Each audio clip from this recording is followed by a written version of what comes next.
If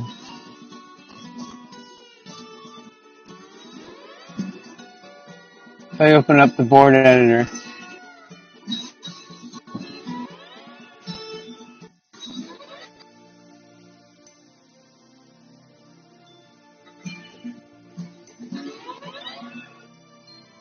sounds like SpongeBob. Anyway, if we clear the board,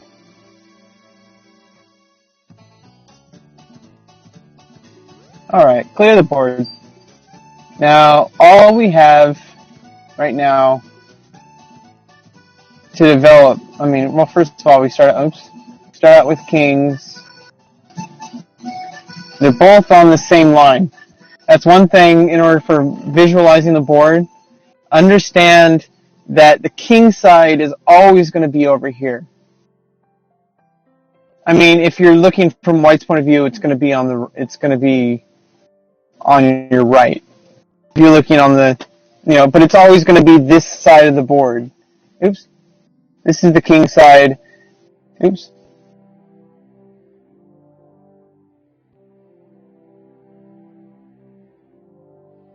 And this is the queen side. You get the queen.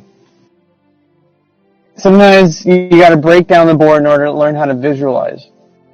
So you have the queens all over here. And the kings all over there. This is kind of a helpful tool. Makes it really easy. Obviously this is an illegal position. You can't have more than one king. And you definitely can't have kings checking. Oops. Definitely cannot have kings checking themselves.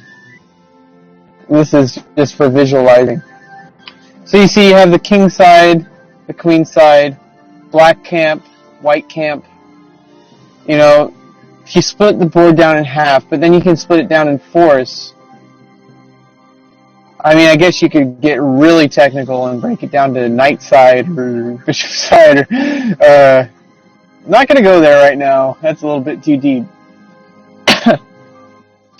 Basically, in the beginning of the game, you want to get your pawns out to the center. You want to defend those pawns. And you want to get your bishops out of the way of the king and king the castle. So you got two rooks here. Remember that you always have the rooks on both sides here. They're not connected. Right now, they're with the king in the way. They're not connected. What you want to do in the opening is you want to move that. Oops. You want to get the king side is always going to be faster to oops. I meant over here. Because the bishop and the knight are in the way on the king side. On the queen side, the bishop, the knight, and the queen are all in the way. So, what you need to do is you want to decide first, depending on what your opponent's doing, whether you're going to castle king side or whether you're going to castle queen side. So, as soon as you castle, it allows you to connect your rook. So, you're going to get this bishop possibly over here to prevent some kind of, especially if white moves their bishop here. Gets the knight out of a pin. Because if this is here, if white has a bishop here, it's staring. Oh, I don't think I can do arrows on. Oh, I can switch. Oops.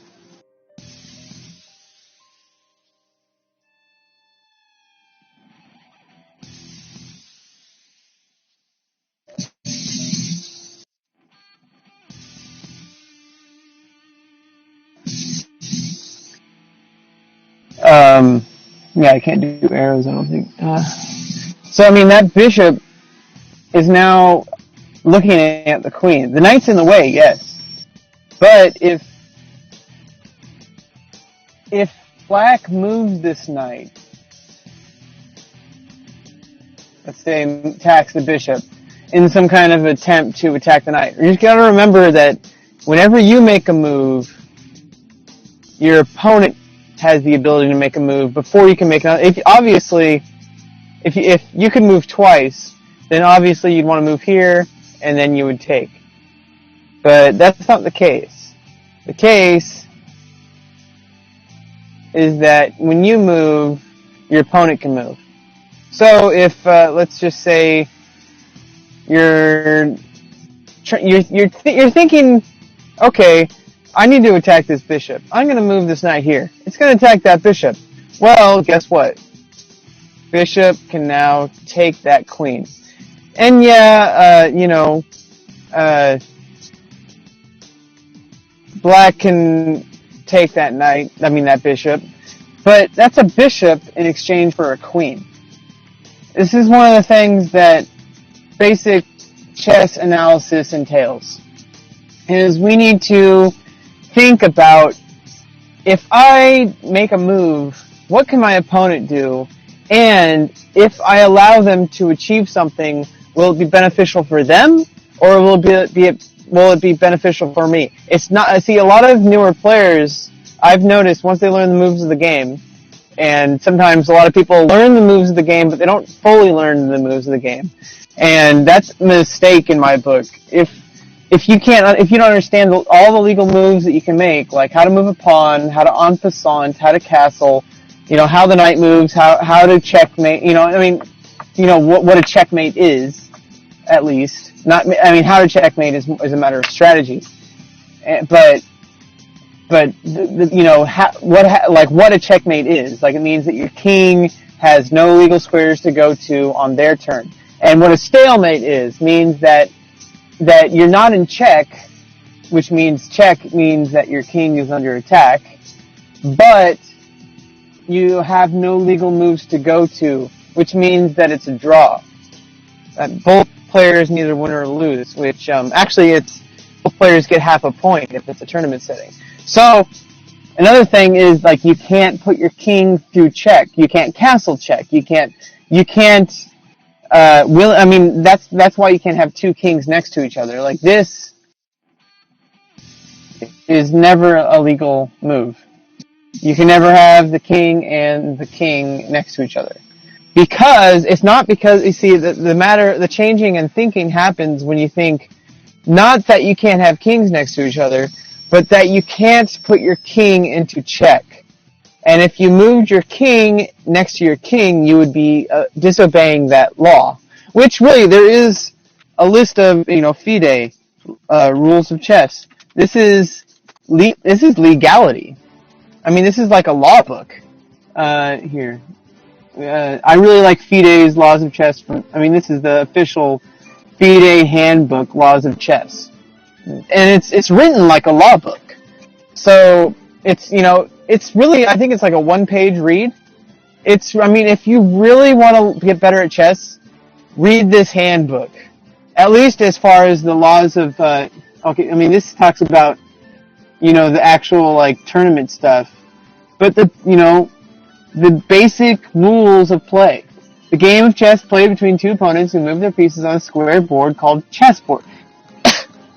Having this clarity of thought allows you, it seems like a lot at first. It seems like a lot. I'm not gonna lie. It seems like a lot.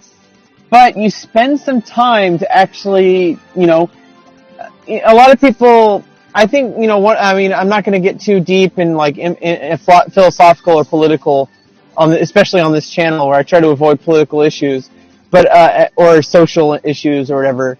But one of the biggest issues, and I take care of this in my writing, because as I'm a writer and I also play chess, and as a writer, I like to try to, obviously the story comes first, but the thing is that when we write, we even when we're trying to commercialize something to the extreme, the most commercial endeavors on the planet still have core beliefs and philosophical notions because they're made by human beings. And human beings inevitably have core beliefs. And so even if it's extreme that's why I really don't like it when people just completely trash things just because they're quote unquote sellouts or whatever. What's my point? My point is that when you take the time to really understand, the reason why one of the issues I have is a lot of people don't like reading long books or, even watching long videos or, whatever. And the issue is because people say, I don't have time to watch it. The thing is, if you're serious about something, I mean, obviously, if it's just something you don't really care about, then yeah, that's fine. Like, if you're just watching random videos on YouTube, you don't really want to watch some comedy video for an hour about a guy slamming his face into a wall or something. But if you're serious about learning something like chess or writing or music or any craft, like, you need to take the time. Because, I mean, even let's just say reading a book. Let's say you have a 1,000-page book. I'm reading Wheel of Time. Each book, it's a 14-book series. Each book is 1,000 pages. And this isn't a spoiler about the story, but the writer actually died before he finished the series. And a lot of people are worried about George R. R. Martin, the author of Song of Ice and Fire, and a lot of and most of the screenplays for Game of Thrones on HBO. People are worried he's going to die before he finishes the series. I don't think it's going to happen. I think he's close. But anyway, Robert Jordan died before he finished it, and Brandon Sanderson finished the last book, which he ended up changing from the last book to the last 3 books, and made it a trilogy, which I'm kind of excited about that. I'm on book 5 right now. It's still in the Robert Jordan story. But my point is those books are 1,000 pages long, and a lot of people, especially younger people, see a 1,000-page book and they just automatically say, oh, I'm not going to read that, it's too much. But the thing is, when you sit down to read, you're only going to be reading for a set amount of time anyway. Like, let's say you read 20 minutes a night before you go to bed. So, whether it's 1,000 pages or 10 pages, what does that even matter? So, I mean, you could always continue it later. So the thing is, if you are really serious about chess, and you want to get better at chess, learn this handbook. I've read it before. It's probably been updated, so I could probably use a read again. But, it tells you about, I mean, it talks about the specific legalities of FIDE tournaments. But, I mean, the thing is, you really want to learn the official FIDE rules, because that's where chess is played. This is how chess is played in any official tournament around the world. I mean, obviously, if you're playing a variant of chess, there's going to be different rules. And obviously, if you're not playing in a tournament, there's going to be different rules. But if your plan is to play tournaments, and even if you don't want to play tournaments, you just want to play casually, knowing the basic rules of chess, like this is what a king looks like. I mean, a lot of people get the king and queen confused. So if you understand that the king always has, just 1 point, the queen always has 5, and also that the queen is going to have, the king is always going to be on this side and the queen's always going to be on this side. Just flipped around, obviously it's going to be, but I mean the king and the king are, on both sides are both on the same file. These are called files. That's another reason is clarity of thinking. Is when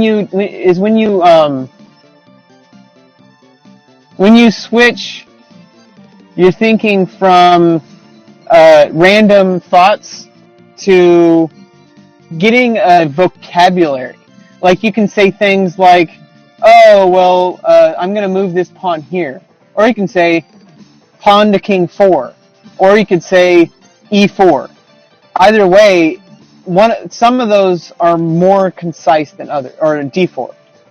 Some of those are more concise than others. Pawn to queen 4. That means that there's 2 different notations in chess. There's classical notation, which is based on whose turn it is. So if it's white to move, this would be pawn to queen 4 because it's 1, 2, 3, 4. But if you use another notation called algebraic notation, and a lot of people get turned away from that because people give up on things before they even start. What's going on? Oh. But why? Just spend some time on it. Things aren't so scary once you spend time on them. But anyway, my point being is basically, once you understand the vocabulary of chess, or anything, but chess, once you get the vocabulary of chess, you can start analyzing deeper.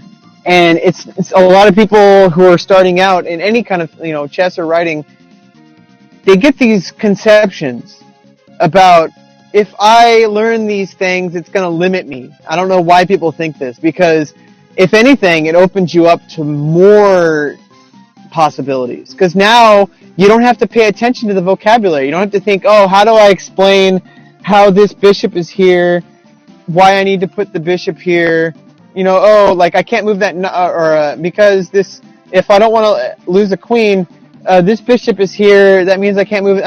It adds all these layers of unnecessary explanation, when all you have to do is say, oh, this knight is pinned.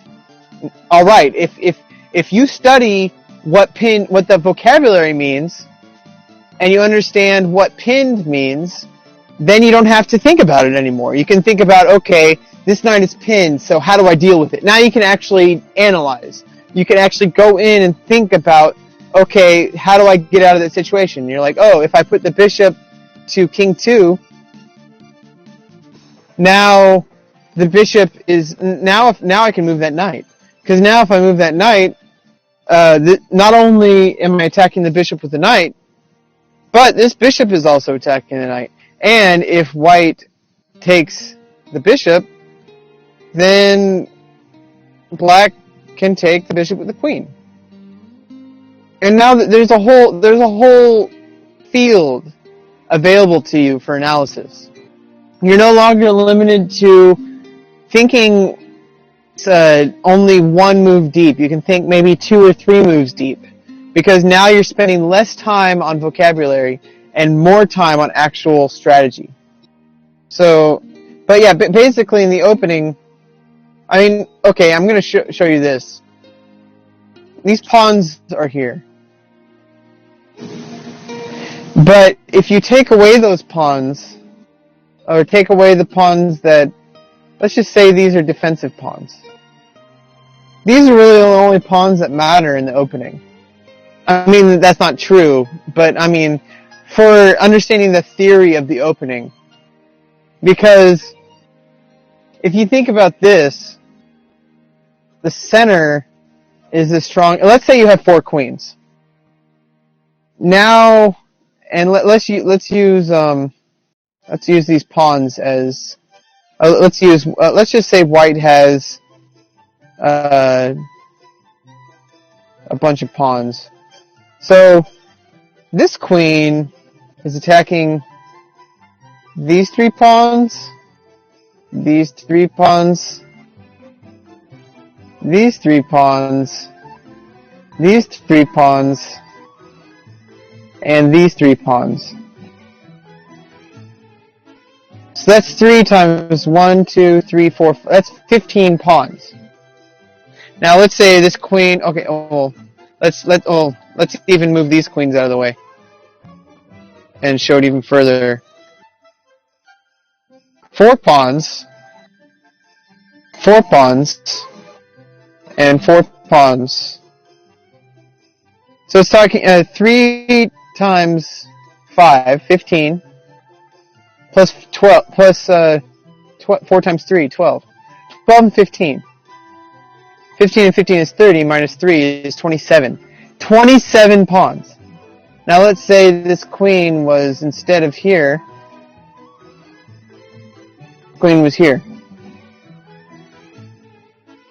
Alright, so all these, okay, now it adds some, these pawns.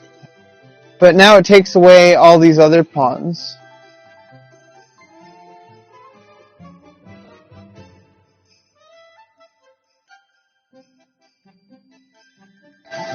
So now it's attacking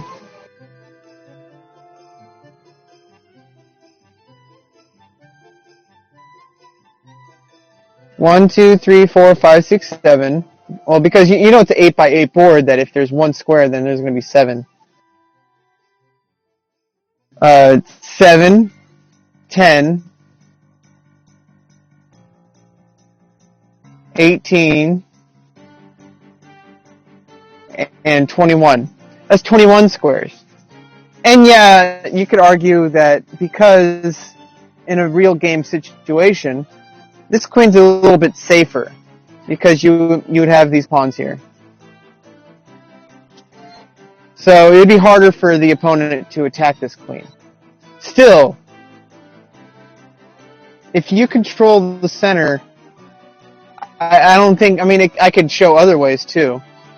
This knight, for example. This knight is here. It's attacking these pawns, these pawns, these pawns, and these pawns. In a full circle. 2, 4, 6, 8.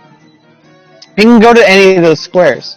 Likewise, if you have the knight, let's say, right here. Well, now, you can only go there. That's 2. Now, if the knight was here, it's more, this is actually in the center. It's still better than the corner. Now it can go here, and that doubles the amount of moves.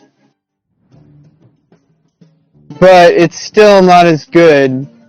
And also, if you tilt your head to the left, you can almost picture that this side is the same, because it's 1, 2, 3, 4, 1, 2, 3, 4, as if the knight were here. So really, there's 4 sides to the board. You could pretend that any of those sides is the first left, which is a good way to think when it comes to trying to checkmate your opponent. If you can get your opponent's king to the side of the board, especially the corner of the board, but I mean the side of the board on any of these sides is going to be close to a checkmate, especially if they're in the corner. The corners are always going to have a lot less moves than the center.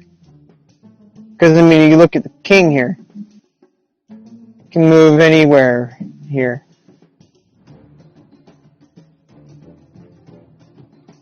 Any option. So, it makes sense that if you let your opponent control the center, you're going to be having a hard time controlling their attack. I mean, defending against their attack. So, you have these pawns here. Then, if your opponent moves a pawn here without defending it, then it can be attacked.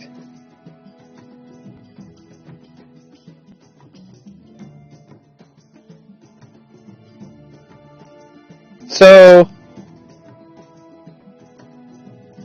that's why, the thing is we have the option, and let me go to an analysis board. Oops.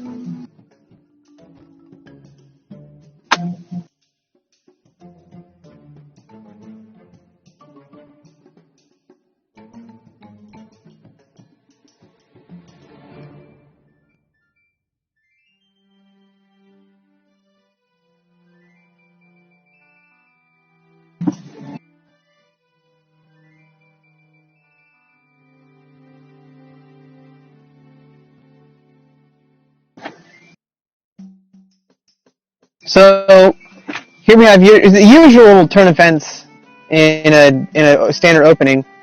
Since obviously White's gonna want to completely just put pawn here, put pawn here. Oh, let's see. Put pawn here, knight here, and let's just say, for argument's sake, bishop here and bishop here. I mean, obviously that's not going to be as good. I mean, let's just say bishop here and bishop here, or possibly bishop here. There's lots of options. I'm just going to say right here because it's safer. And then obviously the castle. Let's say castle's white castle's king side, and now rooks. Let's say rooks are here, rook's here, and the queen's here. So obviously you don't want your opponent getting that, because if you allow your opponent to get that let's just say every single turn you just moved your knight in there and then moved it back.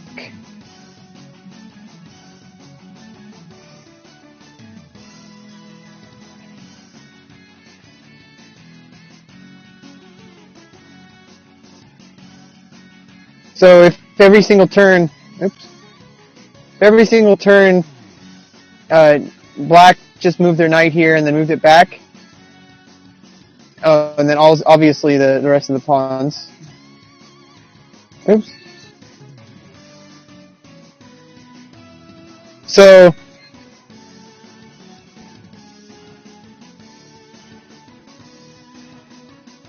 if white was allowed this position, I would definitely rather play white than black.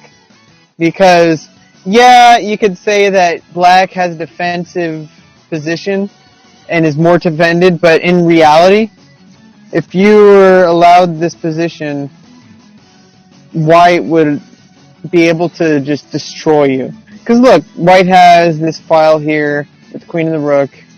You would have to spend time as black, trying to develop your pieces similar to how white has. If as a fun exercise, here, let's actually continue from here. I've never done that. Oops.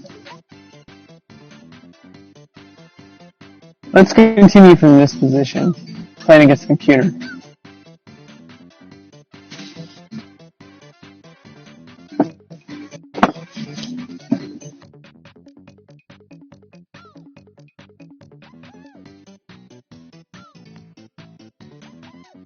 Which is higher?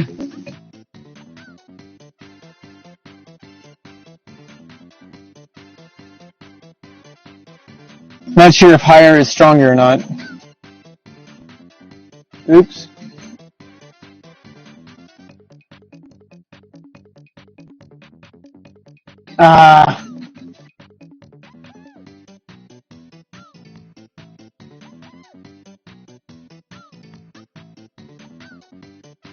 Just do this.